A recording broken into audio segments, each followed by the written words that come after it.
All right, welcome, ladies and gentlemen, to today's webinar from A&D Mortgage. I'm Carl Holman, the Director of Communications and Content. I am excited to have our panel here. Should be a really fun, lively conversation. We're going to be talking about generational bridges, and we've got two very distinguished families from within the industry. A couple quick ground rules. If you have questions, please put them in the chat or sorry, into the Q&A portion. We'll be getting to them as we go through the conversation. I would ask you guys to turn your cell phone off so you can have our full attention. And we will be sending out a copy of this presentation and the recording afterwards. We did get a couple questions in advance, so we'll be saving those towards the end. So with that, I'll do a quick introduction of our four speakers. I will group them by family first. So we have Rob Chrisman, one of the most distinguished people in the industry, the creator of the Chrisman commentary. And he will be sort of our voice of the baby boom generation, even though he's still young at heart. We are joined by his son, Robbie, who also works with the Chrisman commentary, but has his own podcast podcast called Mortgages with Millennials. So he's going to be our millennial expert. And then we have joining us the Carty family. Denese Carty works for another lender, but has more than 25 years experience in the industry. I don't want to make you any older than we might be. And like me, she is a Generation Xer, go Gen X. And we are joined by her daughter, who is a rising star in the industry. She writes quite a bit for Housing Wire, is engaged in a lot of conference speaking. She's a social media influencer and works for a company called Active Comply that monitors compliance in the mortgage industry. So welcome, Allie. So Robbie, Allie, Denese, welcome. For those of you guys first who don't know about A&D Mortgage, we are a predominantly a non-QM lender. We've been lending for about 18 years, predominantly with brokers. So we are predominantly, B2B. And then we are backed up by a company called Imperial Fund, who helps us with securitizations on the capital markets. And that gives us the flexibility to sort of take our own risks, write our own underwriting guidelines, particularly in the non-QM space. We are nationwide at this point. There's just a couple of states that we haven't quite gotten into yet, but and then in most of the states, you don't need a business license, or sorry, you're not required to be licensed to originate business purpose loans with us. And so let's talk a little bit why we're here and why we're talking about generations with different generations. I went and pulled some headlines from just the last month or so, and it is one of the hottest topics that's been discussed for well over a year within the trade industry and probably at almost every lender, which is, how do we tap into various markets? And media headlines conflict because some say it's the boomers that are the next big wave, the silver tsunami. Others, it's Gen X, Gen Z, and particularly the millennials as well. So part of this is brokers are also from different generations. So we need to understand how to talk to each other. If you're a Gen Z broker and you get a boomer client, you may not have the foggiest idea what they've been through, what reservations they have, what their particular needs are at this point in their life, because you haven't experienced them yourselves. So we're trying to look at that a little bit. And then there was a huge survey that came out and got written about at the end of August, or sorry, mid-August last year. And it really just hit home that there are so many basic misconceptions still. And when I looked at their methodology, it cut across all generations.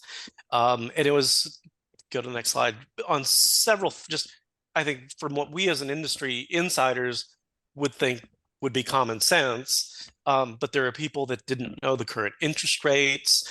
They thought they needed to have higher down payments, higher credit scores. And so there's this potential untapped market of business of just amongst the misinformed and the misconceptions.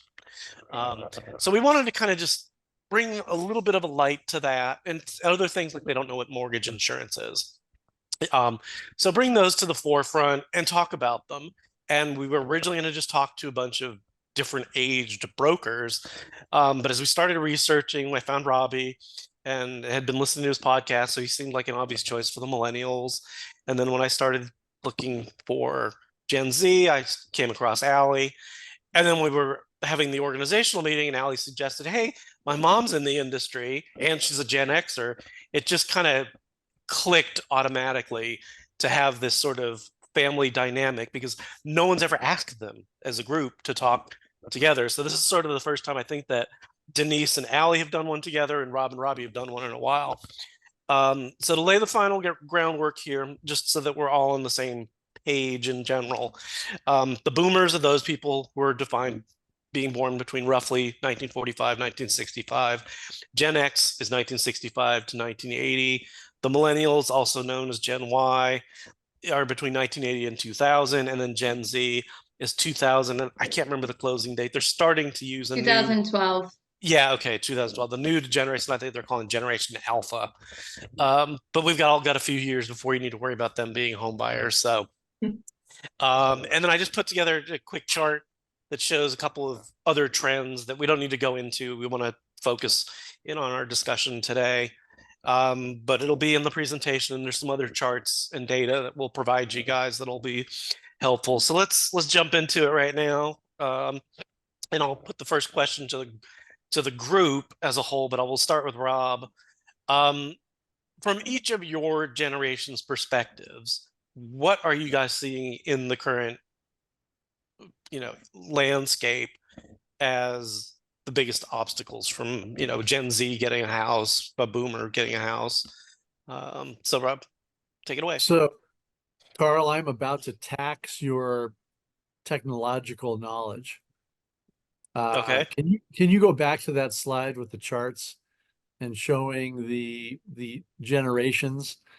Because if you look at I think it's Eliana. important, folks, to while you cue that up, the span of time, from 1945 to 65, 20 years, and then the boomers, or I should say the boomers, 45 to 65 roughly, and then Gen X 65 to 80.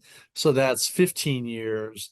And then the millennials back out to 20 years, and then Gen Z is 12 12. years. So when I was growing up as a baby boomer, I always learned that a human generation was 25 years, unlike, a fruit fly generation, which is about eight minutes, right?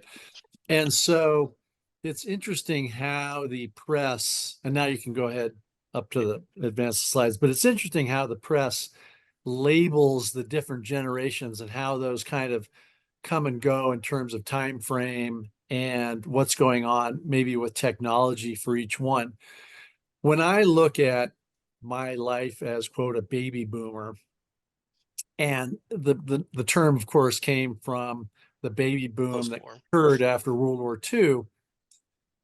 A lot of the baby boomers were raised by people who were born, in the early, well, more like, 1915, 1920, 1930, in that range.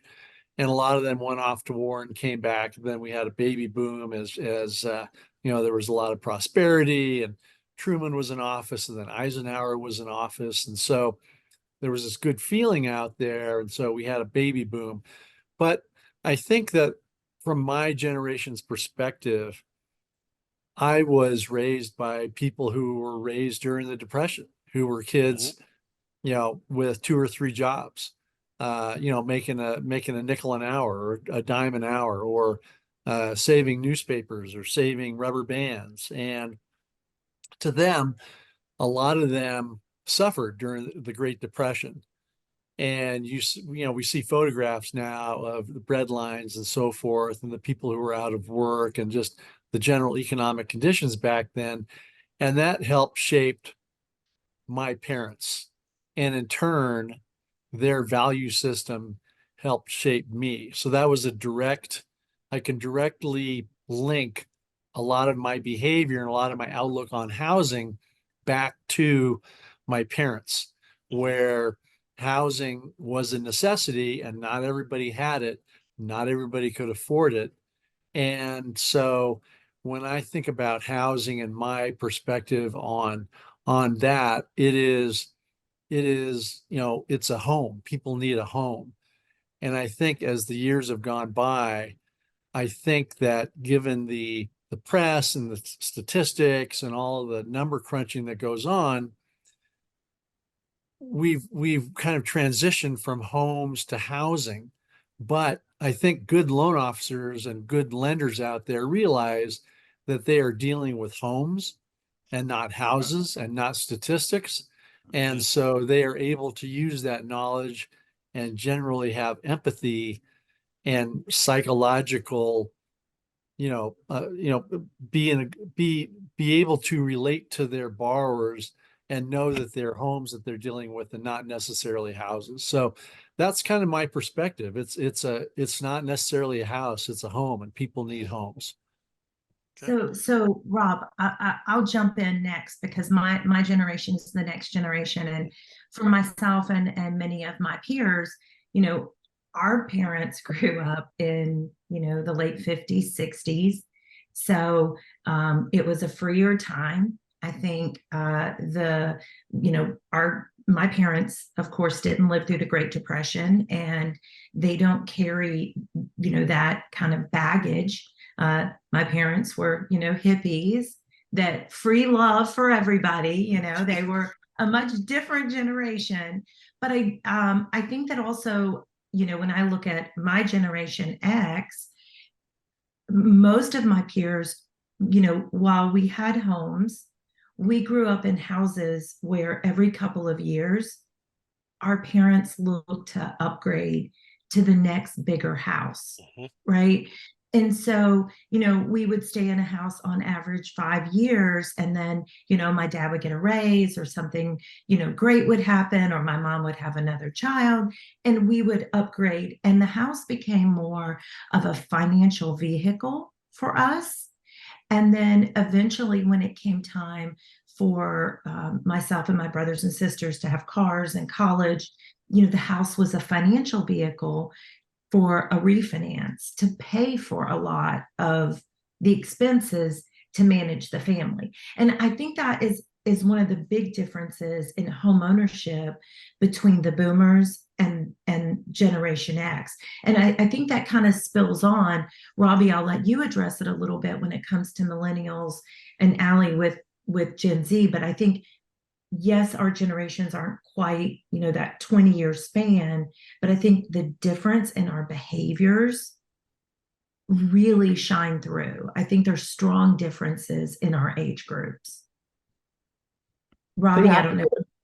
They have to put a start and a stop on generations. I wonder if there's different behaviors based on if you're born earlier or born later within a generation. It must blend into the others. But Dad, you mentioned your parents or grandpa growing up in the Great Depression, selling newspapers in San Francisco.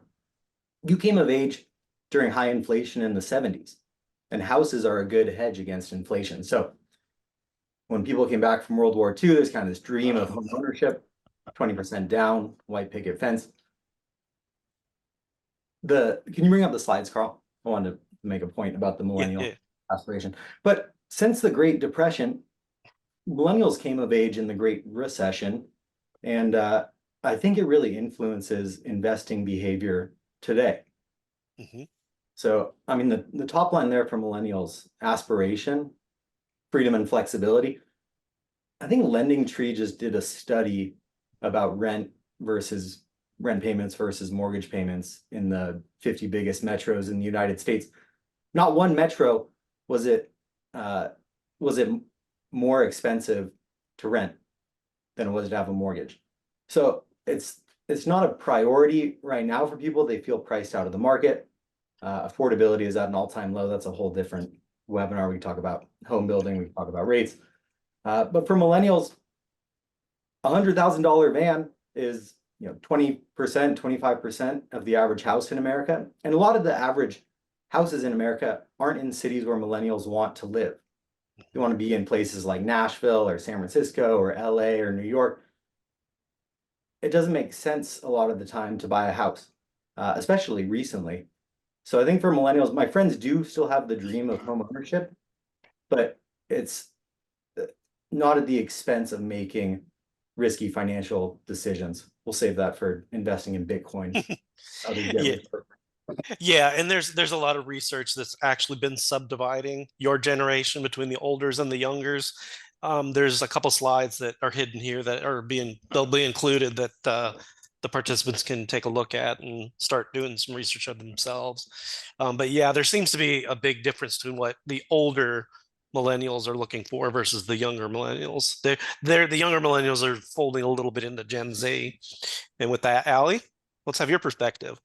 Yes. So I think that I'm just taking in a lot of this because I think there's so many just like interesting points being made, but I'll echo a lot of what Robbie mentioned around affordability issues. It's no secret that Gen Z is going to be experiencing the same thing. And I do want to highlight, I think Gen Z is 1997 to 2012.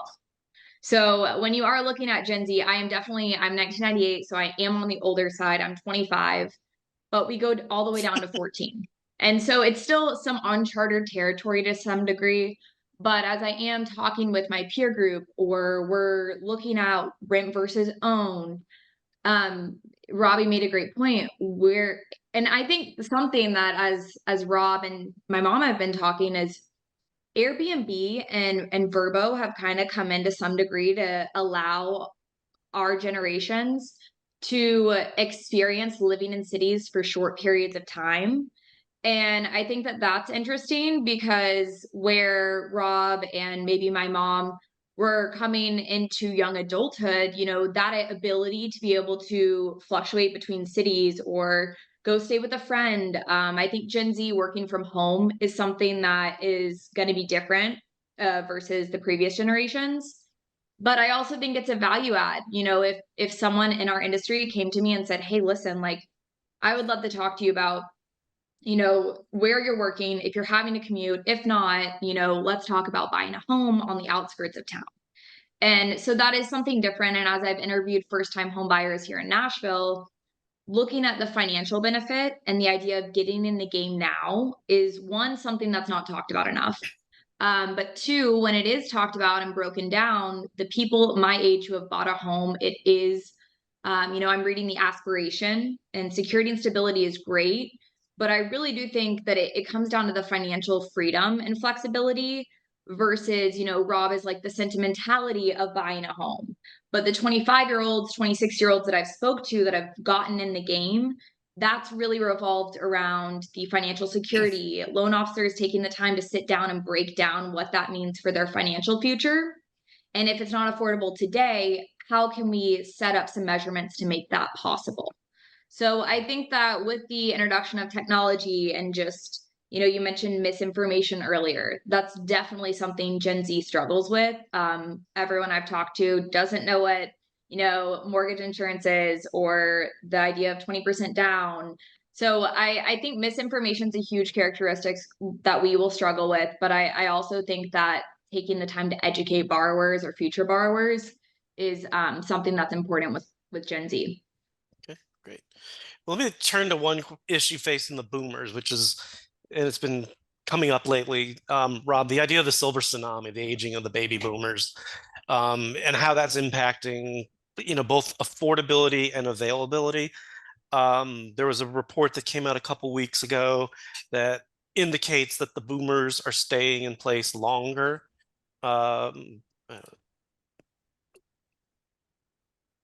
Sorry, I went off screen for a second.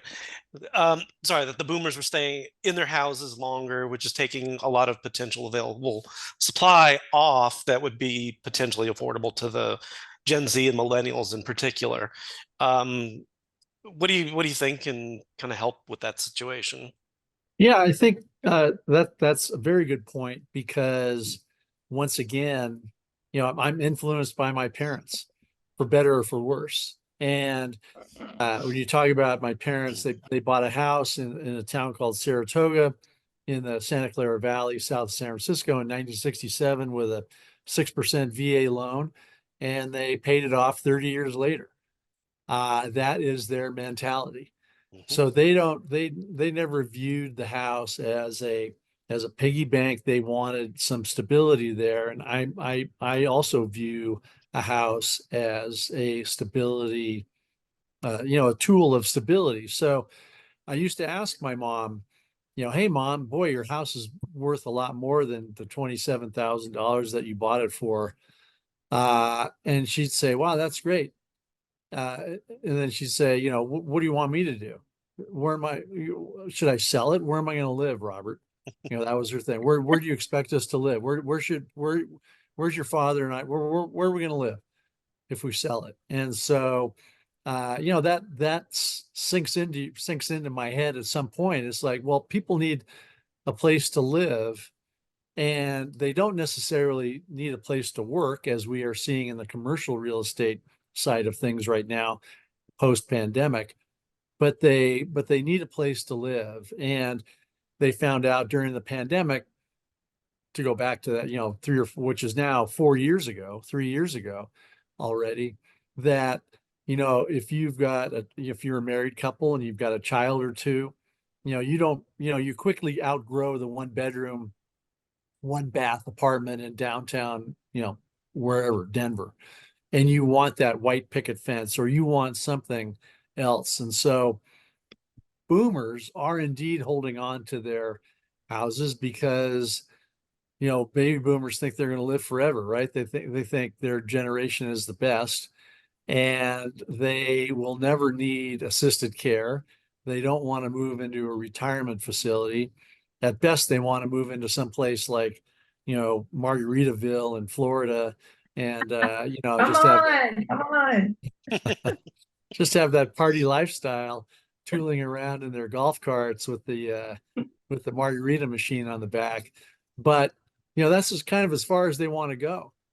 And so they could be happy in their home, especially the younger ones. Now, the older ones, to your point, who were born in the mid 40s, late 40s, I mean, they're approaching 80 years old. And so they will go down that path.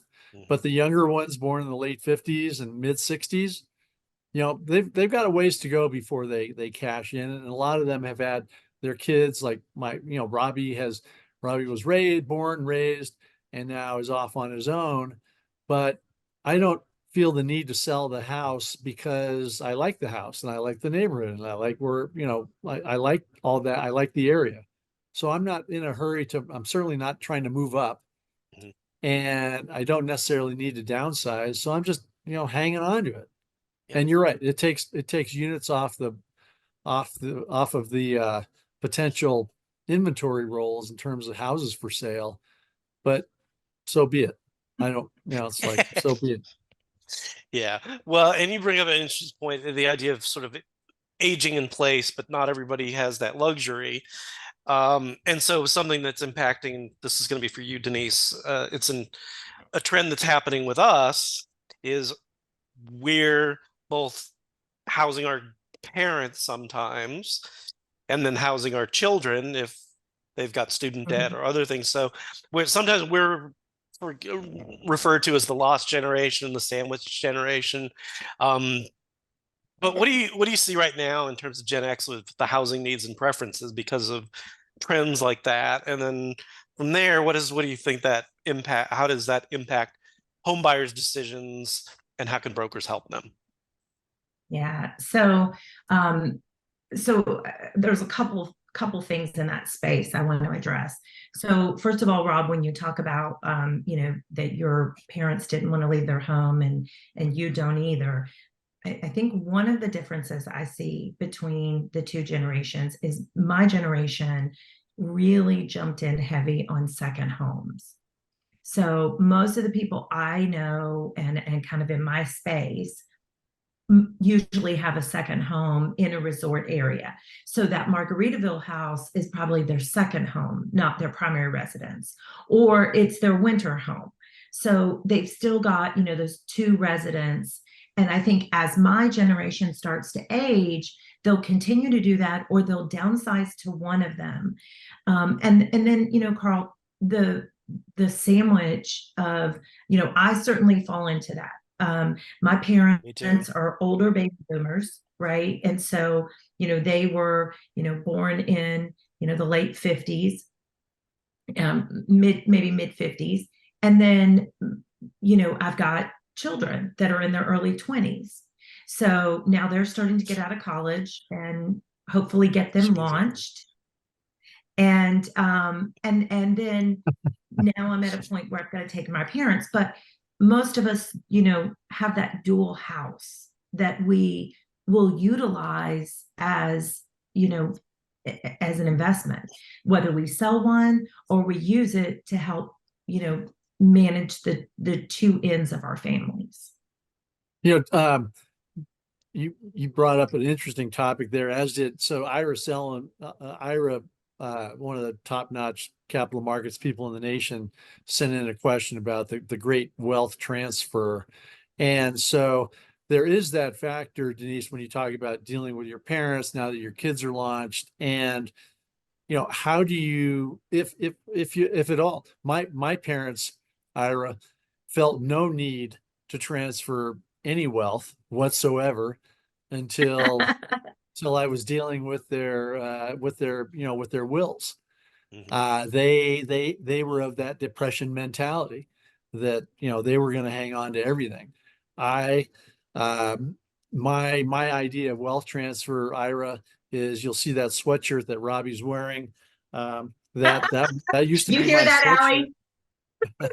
That used to be my sweatshirt. That's actually from North American Mortgage IMCO back in the 80s.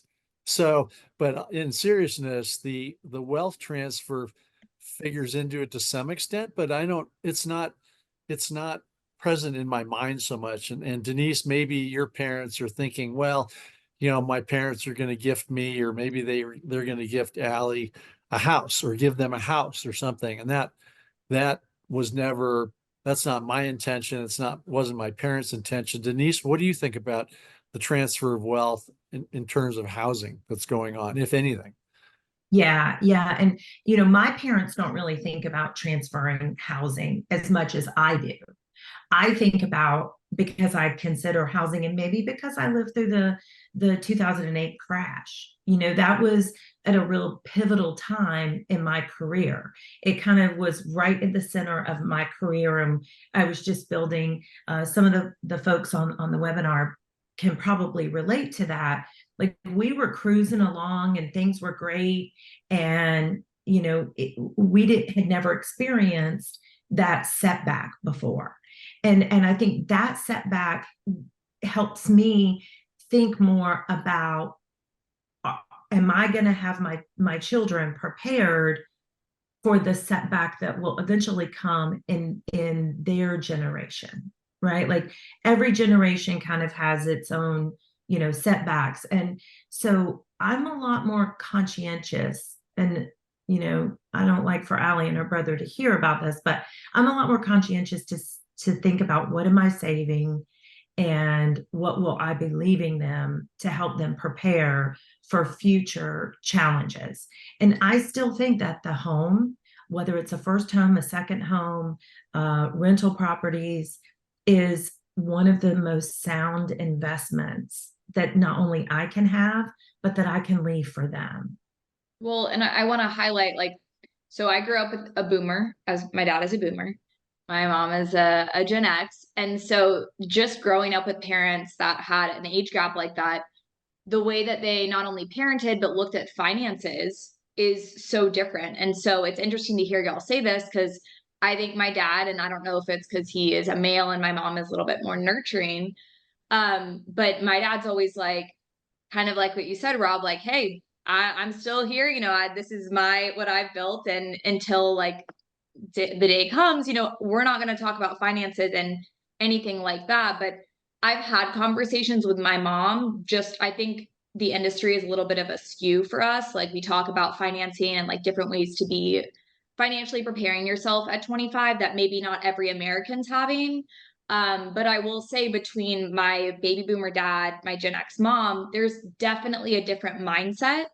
And it could come from, how my dad was raised. Like you said, Rob, like, I think a lot of how his parents parented him, he tries to parent me. And I think that my mom is a little bit different, and it could come down to personality, but That is really interesting, that you mentioned that, Mom. Robbie, Yeah, you and want to throw anything in don't there? plan on getting a lot, Allie. Don't plan on getting a lot. Dad, I have an informal question.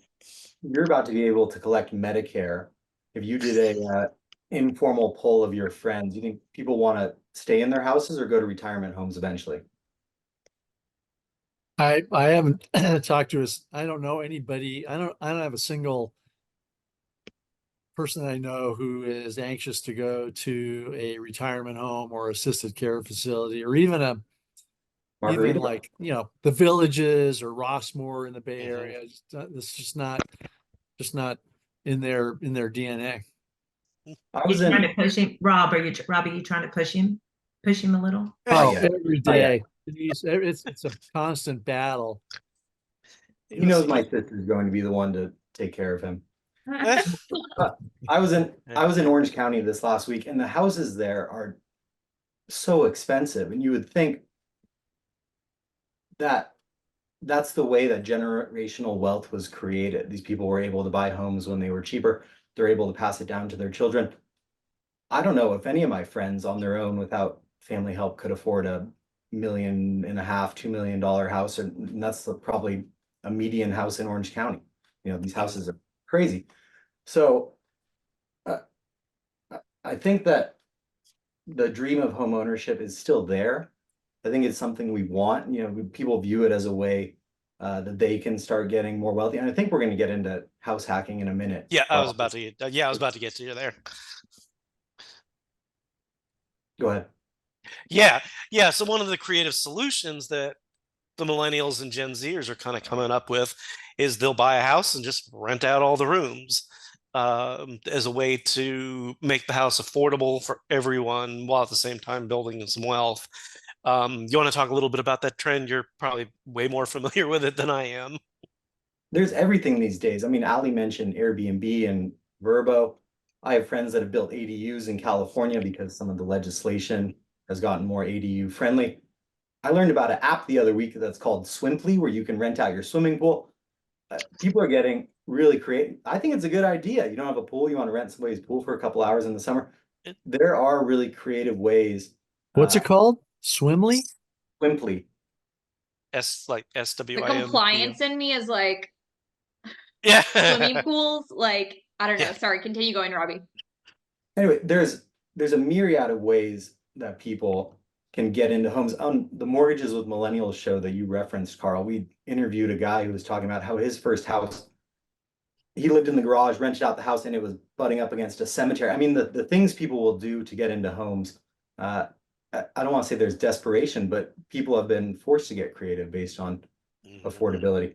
I think it's great though. I mean, get a duplex and rent out one of the units and you live in the other one and the renter covers your mortgage. I mean, there's good stuff out there for sure. Yeah, every once in a while I'll be driving along the freeway and there'll be houses built right up against the freeway. Mm-hmm. And I would say, oh my gosh, look at those poor people. They have to live next to the freeway. And people will reply to me, you know what?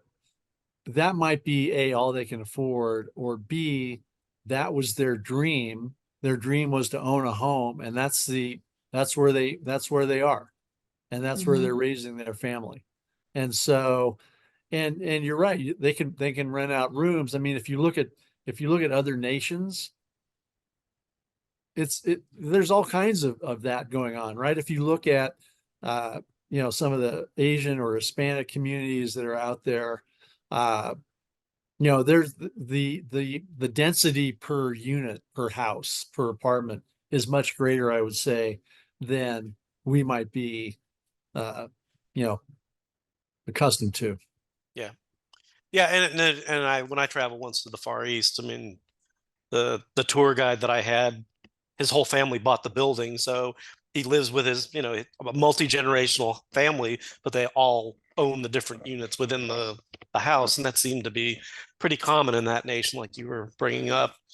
And that gets to an issue I want to talk about, particularly affecting Gen Z right now, which is, of course, housing affordability, mortgage financing, basic sort of economic literacy that you were sort of alluding to earlier, Allie. Let's talk about that for a little bit. What are you seeing as you try to help educate your generation about being able to buy a house? Yeah, absolutely. So, I mean, I'm sure people on the call know who I am, but when I got thrown into the industry, I started having conversations. I'm working at a social media compliance software company, and I'm looking through some of our clients, and they're not really educating with anything that they're posting on social media. It's really just, hey, this is what I do. And I was like, that's great, but how can I connect the dots? People are out on Facebook, LinkedIn, and I'm like talking to my friends and looking at how I spend my time allocating information. And it's just not where people were actively posting. And so I really just took a step back and I was like, how can our industry be talking about affordability, different, ways to be getting in the game now, or at least having conversations. And so I think the idea of like, I share this a lot, and my mom knows who I'm talking about, but I interviewed one of my best friends. We've grown up the past 20 years together. And I asked her how much she thinks she needs down, like she needs saved in the bank before talking to anyone about buying a home. And I think knowing her sentimentality around a home is similar to like what Rob discussed. That is what I want. I want to buy a home. That's going to be home based for me. It's going to be a milestone. Versus other first time home buyers, I think the house hacking idea, renting out bedrooms, that's something Gen Z has told me is top of mind. But everyone's different. And so this individual, I'm like, how much do you need saved? She says $100,000. And I mean, I know affordability is rough, but $100,000 for a starter home, I was like, that's just not on base. And so I started thinking about different ways that we could help really educate and talk about affordability and the idea of mortgage insurance, 3.5% down versus 20. And then I started interviewing people who had actually gotten in the game and hearing their experience and their positive experience. That really got me excited about helping more Gen Zers like accomplish this within the next 3 to 5 years. And so when you talk about affordability, it's hard. And like Robbie said, the average home price in Nashville is like, I don't know, probably similar to 1.5 million. And how many people can qualify for that? But when you look at culturally, like I mentioned earlier, work from home lifestyle and just having conversations, do you have to be walking distance to all the bars? Can you move 20 minutes outside of the city and kind of really look at your financial future in a positive way? Mom. She doesn't go to the bars. And so I think that those are big characteristics, but I think one thing as we're looking at the 4 generations on this call, Gen Z is optimistic. And I don't know if that's good, but like millennials, I think had a little bit of a bad taste in their mouth when they're looking at the housing industry. I think that as I've talked to the 25, 26-year-olds my age, they don't have a bad taste, but I think to some degree they don't have any taste. And I'm like, so have you ever thought about getting out of renting? And they're like, nah, I don't know anything about mortgages. And I'm like, well, let's talk about it. And so I think that the topic of mortgages or buying a home at 25, 26, maybe it's our age, but it's also just like not something that is a point of conversation right now. There do have to be. Sorry, Robbie, go ahead. Oh, no worries. There do have to be some qualitative factors for people to buy a home when it's cheaper to rent. It's nice if I'm a renter and my dishwasher breaks, I call the landlord. I call it the joys of home ownership with my house, all the things that I've had to do. I wanted a place with all my stuff. I wanted home base, and that was worth the extra cost to me versus renting. And I think Gen Z and millennials are similar in that sense. Renting's pretty good right now. What's the rush to get into a home unless you really want your own space? You want to be able to paint the walls, put holes in them, remodel, those sorts of things. But Robbie, I think that the place that's missed on the Gen Zs is that every year or two, that rent is going to go up on you, and it can go up significantly, right? And as we all know, you're not saving anything. And when I look at my children, starting with Allie, they don't want roommates anymore. But I wish I could get Allie to get together a couple of girlfriends, because her girlfriends can afford maybe the 250, 300 range, Right. but that's not where they want to live, right? They want to live downtown Nashville. But if a couple of them got together and became, co-borrowers, and they had an agreement where, like, let's do this for 3 years, and we're gonna, live in this apartment or this condo for 3 years. Here's how we're gonna split it up, and at the end of 3 years, we'll sell it and divide up, our gains on it. I think it could help get them in the game. Mhm. And I just think that the Gen Z generation isn't quite there yet. I think we've got to come up with ways for home ownership that we didn't, over the last 50 years. With the cost of living, we've got to start to think a little differently. So a quick question for Robbie or Allie. What happened to tiny homes as a solution? Yeah. Robbie, talking about that. Listen, I'm not against it. I'm in like a 700 square foot apartment. I'm all here for it, but there's not enough of them. Where do I go? How do I like find it? How do I make sure it's in a safe area? Hey, if there's any builders out there that want to talk about it, that's something that I think would be really beneficial for Gen Z. But yeah, I mean, I'm game for a tiny home. I don't need a roommate. I'm also a big fan of modular homes. We get more modular homes on properties. Denise, to your point very quickly, I think in Nashville, based on that survey from Lending Tree that I mentioned at the start, the average rent is something like $1,300 less than the average mortgage payment. So there's a ways to go, rent increasing every year. So like Gen Z has to get going. They have some time. Yeah. Yeah, we can talk about it. And I think the folks on this call are viewing our conversation from obviously from a lender's perspective or a loan officer's perspective. And we could, as I like to tell people in a simple-minded way, because I'm, simple-minded capital markets guy, even if interest rates were 0%, and even if you had no down payment requirements, if there are no houses to buy, you're out of luck anyway.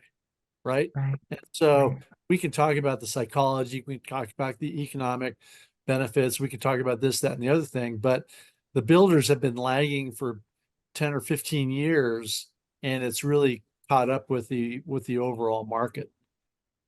Can we Yeah, talk I about agree. communication real quick? Yeah. That was the next big topic I was gonna come to, because a couple of the questions that came in advance were really, how do we reach all of these different buyer types? My generation still uses Facebook. Rob, I don't know if direct mail still works good with the boomers versus trying to Telegraph. yeah carrier pigeons. So yeah, let's talk about that. Just sort of what's the best way to reach each of your generations? Well, If and you're a I broker. don't want to kick it off, but I'm like talking to my mom, and I've done an interview with her before. But Rob, like, who taught you about mortgages? Like, what was the communication method? Like, did you see someone at the grocery store and they were like, "Hey, let's talk about buying a home"? Like, how did you find out about getting in the mortgage game? You're talking about buying and not employment, right? Right, like as a consumer or a borrower, not like a professional. Well, because I mean, I had an advantage. Coming out of Cal, I got a job with a mortgage bank. I didn't know anything about mortgage banking, so I go to work there, and this particular company dealt mostly with builders. And I'm sitting there and I'm making, $2,000 or $3,000 a month or whatever I was making, and you learn with these builders. I'm sitting there looking at you could buy a house for $80,000 or $90,000, and I'm thinking, wait a minute, I can buy a house with 3 years. I can earn. I mean, I'm really simplifying things here a lot, but if I'm making $30,000 a year, and in 3 years that's 90,000, I can buy a house for $80,000 and rent it out, because I'm like, well, why not? And even when rates were 12 or 13%, I'm thinking, I want to be a homeowner, but I don't want to be tied down to an owner occupied house, but I want to be on the train. I want to be on the merry-go-round.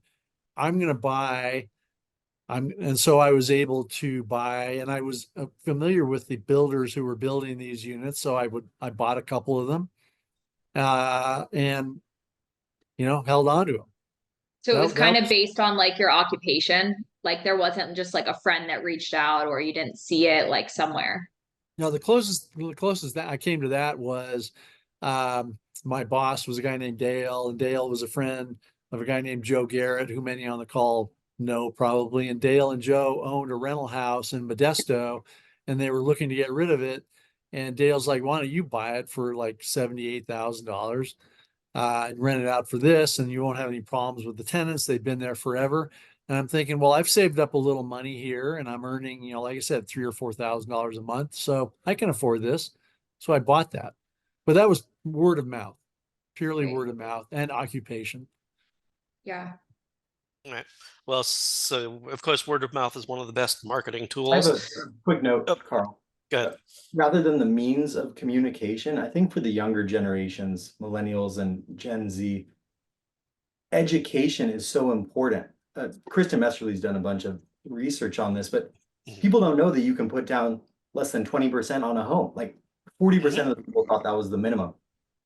That is where, as LOs, you can win business. Hey, these are all the options. Hey, if you're buying a second home or a rental property, this city, the mortgage payment's going to be this, average rents are this. This is the most advantageous option. Should you do points? There's a myriad of ways you can help out your borrowers and earn their trust versus trying to sell them on something. Yeah, and that's absolutely true. I think, but again, a couple of the questions that came in were really geared at finding those. What's the optimum channel to try to find and market to these borrowers? I mean, the obvious knee-jerk answers are millennials, Gen Z, social media. For us, the old timers, the older methods of social media and some traditional marketing, but that may not hold true. So I'm curious to see what each of your perspectives are. So I mean, this is my favorite thing to talk about, but I think that short form video content, like regardless of your age, it's easier to digest sometimes than having to, read a whole article or scan through like 50 different images. And so at least with Gen Z, what I see or I'm sent, like I woke up this morning, my brother must have had a long night or something because he sent me 8 different Instagram reels. And I just sat there this morning while I was drinking my coffee before I like started my day, and I was just scrolling through them, and we'll go days without talking, but him and I communicate through just Instagram DM sometimes. And I'll be like, "Hey, I think that's cool." Or, "Hey, did you see this? Did you see who's coming to Florida State next week? You should go." And so I think lenders that aren't on those social media platforms, again, like Robbie said, educating and leading with the ideology behind getting a mortgage, that's really like in my opinion, what's going to gain the most traction with that prospective first-time home buyer. I will say, as I've talked to people, their education and research methods across social media is between 12 and 18 months.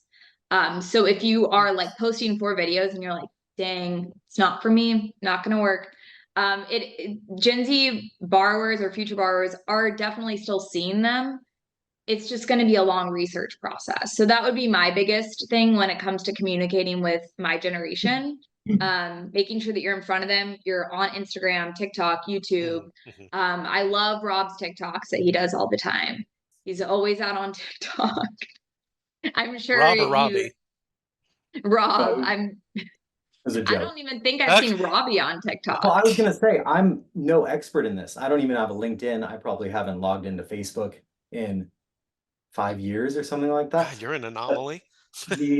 Probably. But what I learned when I interviewed a head of a marketing company was YouTube is the number one, which I was surprised about. But it's the one platform that is intergenerational. All of us use it. My dad, half the jokes in the commentary now are YouTube links. He uses it all the way down to kids, 7, 8 years old with their iPads. So that's far and away the best place. And once you put content on there, it's there forever. So Robbie, or Allie, you need to check out tomorrow's commentary. Lead sentence is an Instagram link. It's how the banking system works in 15 seconds. I Check love it out. it. Tomorrow's opening line. I'll send it to my brother. And That'll be Myrtle- my and Myrtle response to needs- him tomorrow. Don't forget to include Myrtle, No. your world famous cat. Yeah, and I know this is Before an we area get- you wanted hey, to definitely Carl. talk. Yeah, I was going to. This is an Yeah. area you wanted to talk about. What you got, Denise? I was just gonna say, before we get off that topic, Yeah. I think when I look at my generation and most of the people that I know, like we might jump on there and remember a few of the things. Like for me personally, I might remember some of the funny stuff, but when it comes to making a financial decision, I'm usually going to go with someone. If I wasn't in the mortgage business, and let's say I look at, a financial planner or a CPA or some other, type of financial advice, Mhm. I want to be referred. I want to know somebody who's used that person and has had a good experience with that person. And so I think that will diminish as the generations go on. But for my generation, and Rob, I don't know if you want to speak to it for your generation, word of mouth and giving, a referral, a high referral is still a big way for me to do business. And Allie's got me trying to look at ratings. So, like if you use somebody, every time we go somewhere, Allie's like, Mom, log on and, give them a good rating and give Reviews. them like 5 Oh, stars. Google. Yeah. Yeah. Yeah. And so I think that'll become more of a thing, but it's still not natural for me. I Mhm. still want to talk to somebody who knows that person before I give them a chance. Very good. Allie, are you a big Yelp review lever? Is that your thing? Oh yeah. But like it's a majority negative reviews, unfortunately. Like if I have a bad experience, I'm not one to not talk about it. So I like if a waiter like is not nice or whatever, Yelp is usually my go-to. But what's funny is like I shared this story on my LinkedIn, but my mom and we went to Europe this summer, and her bestie and me and my bestie were in charge of each planning an itinerary. And me and my best friend relied on TikTok because the way that TikTok walks through the experience, I felt like I was there. And I was like, oh my gosh, yes, we have to go to that restaurant, or we have to use that boat vendor, versus my mom was like, oh, I texted my friend who went last summer. And I was like, well, you can get video content of it and feel like you're there. So Robbie, would you say that you feel like you like, do you think you do due diligence across, I guess if you're not on TikTok or Facebook, I don't know, do you use Instagram? You know I use Instagram. Okay. But do you use it, like use it? No, and I should, especially for the Chrisman commentary. I mean, it'd be easy to take snippets from it or podcast audio, put it on TikTok or Twitter, and from Twitter you can link it to TikTok and Facebook and Instagram and all of that. If I was better at marketing, I would be doing that. What? You're poo-pooing the future. I mean, this is.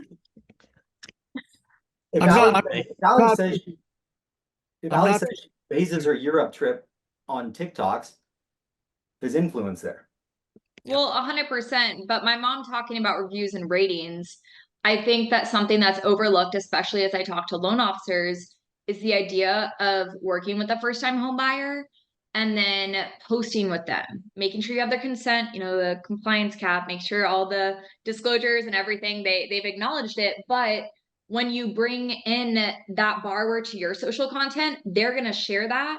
And then when they go to dinner with their girlfriends that night, oh my gosh, did you see I bought a home? And then all of a sudden that's one link into the friend group to then lead to automatic referrals. Like my mom said, like, oh, I want to talk to someone who's worked with them. I think that's still present in my generation, but I think it's a lot quicker of an avenue if loan officers are sharing successes on social media and tagging individuals that they've worked with or they know had a good experience. I have one more point on this quickly.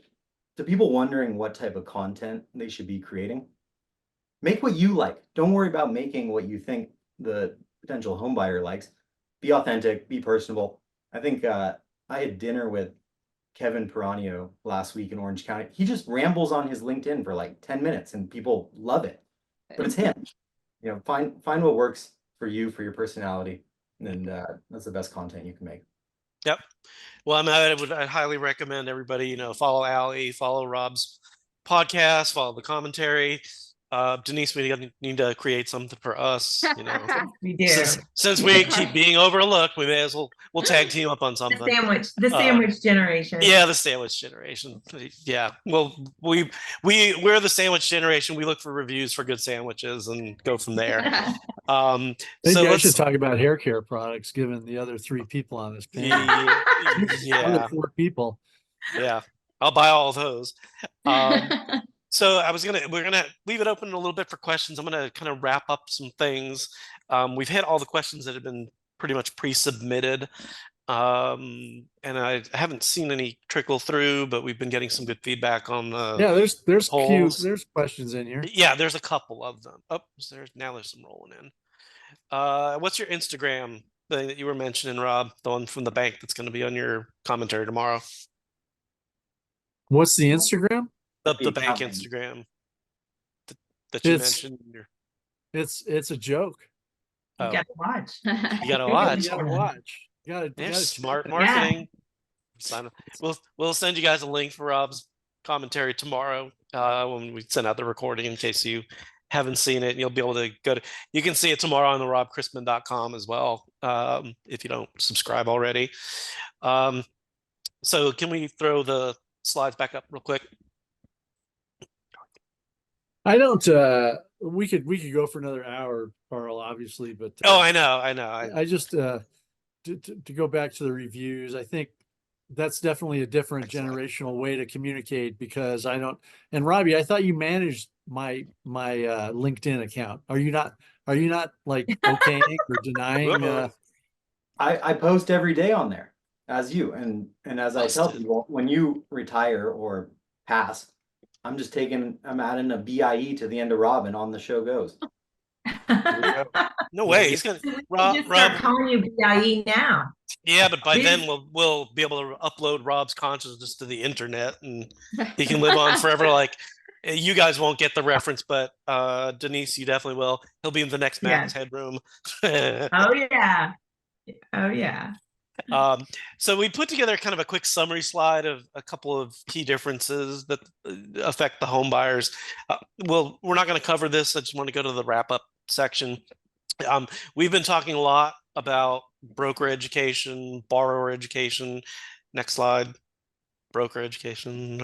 Okay, there we go. And so part of what we were doing in advance of this webinar, and what precipitated a lot of it, is that very topic of broker education. So we had put together on our blog a series of different individual guides geared specifically towards brokers. We've also done some video segments in our digest. So we'll send this slide with all the active links over for folks to peruse and go a little more in depth on specific topics related to each of the generations. And again, it's part of our overall broker education process. We feel as a lender, much like what Allie and Rob have been highlighting, is about helping brokers educate borrowers, and no matter what generation, but particularly we're very keen to the idea of helping people educate the millennials and the Gen Zers, because it is different from what Rob and Denise and I have experienced. So, and part of that is with us as a lender is we try to make it easy for brokers to work with us. Sorry, this is our commercial pitch a little bit here, but so we do the streamlined loan process. We have very knowledgeable account executives who know all of our products in and out. And as I had mentioned with our relationship with Imperial Fund, it gives us the ability to develop new products to adapt to the market, while at the same time having some flexible underwriting that allows us to hopefully be able to make things a little easier for the Gen Zers and the Xers and the Millennials to buy a new home. And we still like the boomers as well. Next. Yep. It is Leap Day, and we kind of wanted to bill this as a once in a lifetime, or at least once in every 4-year type of webinar. And we've had a special running for the last 2 weeks. Today's the last day. But if you've got any last minute deals that you need to get locked in, We're doing a 37.5 basis point reduction on the non-QM loans, which are probably going to be the types of loans that millennials and Gen Zers are going to be most likely able to qualify for if they can't do some first-time home buyer programs. We'll be joined next month by another friend of the company, Rick Sharga. He'll help us take a look at the spring housing market and see where there are going to be some available opportunities. So hopefully you can take some of the knowledge that we've been discussing today and put that into action. He'll give you lots of insights into hot markets, the types of homes that are looking good, where things are looking with delinquencies and all that good stuff. So it's part of our regular webinar series that we do each month, which starts off at the beginning of each month with a broker orientation, and that's for our existing partners as well as anybody that's just kind of curious about working with us. And we'll cover our loan products, our marketing solutions, and a couple of other general areas. And like I said, we've got the Rick Sharga one. We'll be announcing we do a product focused one at the end of the month, and we'll be announcing that one probably in the next week or so. And with that, let me see if there's any questions. I have no more questions that come in.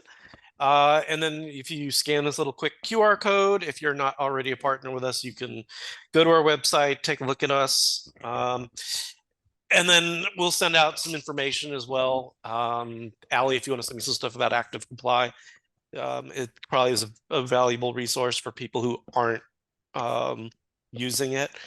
We are a client of Active Comply, and it's a huge resource for keeping loan officers, account executives sort of compliant on social media, because there's a lot of ways you can steer yourself into a bad spot. And then we'll send out links as well for Rob's blog as well as Robbie's podcast. So we'll make sure you guys have the ability to get in touch with any of us. With that, I mean, this has been great. If you guys are open, maybe later in the year we'll do part 2. I think we still have a lot of ground we can still cover. It seems to have been a fun time for all of us. So with that, I do want to thank everybody for their time. Thank our audience for the great questions that they submitted in advance. And with that, we will call it a day. So Thank you. Thank y'all. Thank you, everybody. Bye. Bye, guys. All right. Bye, y'all. Bye. Bye.